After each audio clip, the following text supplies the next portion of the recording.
বুকের ভিতরে তুমুল ঝড়, বুক পেতেছি গুলি কর। তারা পুরুষদেরকে খুন করেছে, তারা শিশুদেরকে খুন করেছে, তারা বৃদ্ধদেরকে খুন করেছে।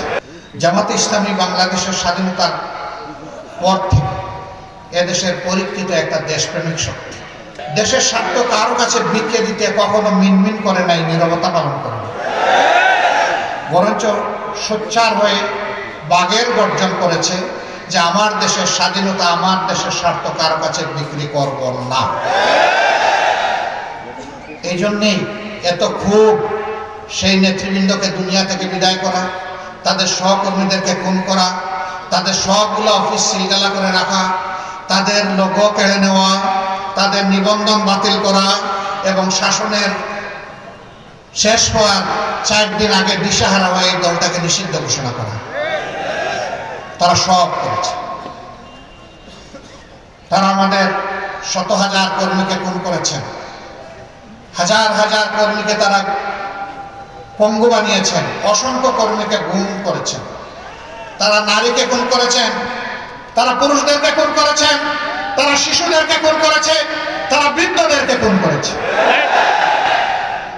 আমাদের এই পাশের জেলার সন্তান ডানা মেলে বুক পেতে বলেছিল, বুকের ভিতরে তুমুল ঝড়, বুক পেতেছি গুলি কর।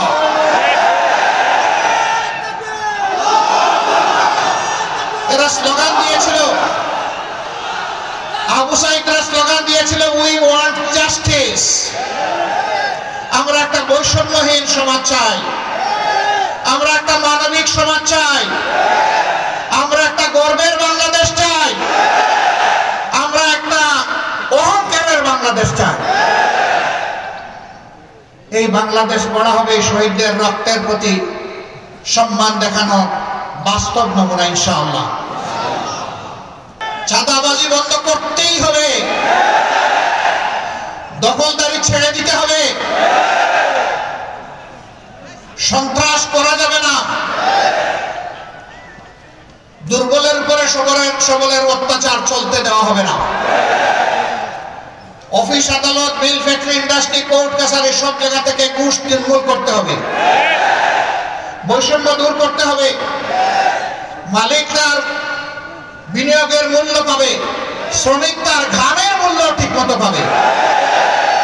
কৃষক মাঠে ফসল ফলাবে, সে যেন তার উৎপাদিত ফসলের সত্যিকারের মূল্য পায়। আবার যে মজুর মাঠে কাজ করবে, সেও যেন তার ঘামের মূল্য পায়। এইভাবে দেশের উপর সমতা এবং সাম্য কায়েম করতে হবে। প্রিয় ভাইরা, তো সমতা হলো কোথায়? গোপালগঞ্জ বাংলাদেশের একটা জেলা, আর এই গাইবান্ধাও একটা জেলা। গাইবান্ধা কি বিশ্ববিদ্যালয় আছে? মেডিকেল কলেজ আছে? কারিগরি মহাবিদ্যালয় আছে? কিছুই নেই। এগ্রিকালচার ইউনিভার্সিটি আছে? নাই। গোপালগঞ্জে কিন্তু আছে।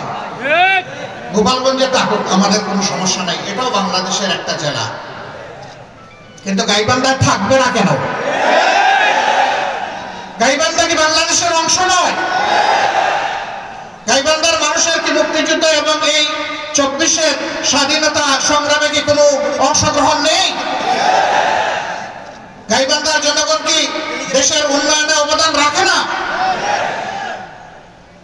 যদি তাই হয়ে থাকে, তাহলে এই বৈষম্যের অবশ্যই আমরা অবসান চাই।